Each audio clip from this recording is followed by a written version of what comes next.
Tungsten inert gas welding is also known as TIG welding and is a commonly used high-quality welding process. In TIG welding, an arc is formed between a non-consumable tungsten electrode and the metal being welded. Gas is fed through the torch to shield the electrode and molten weld pool.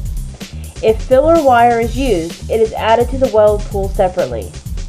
TIG welding has become a popular choice of welding processes when high-quality precision welding is required. By integrating TIG welding robot automation, our customers are able to cut down on human error and increase safety on their production lines. By introducing TIG welding into your industry, the quality of your product, along with the productivity of your line, will increase.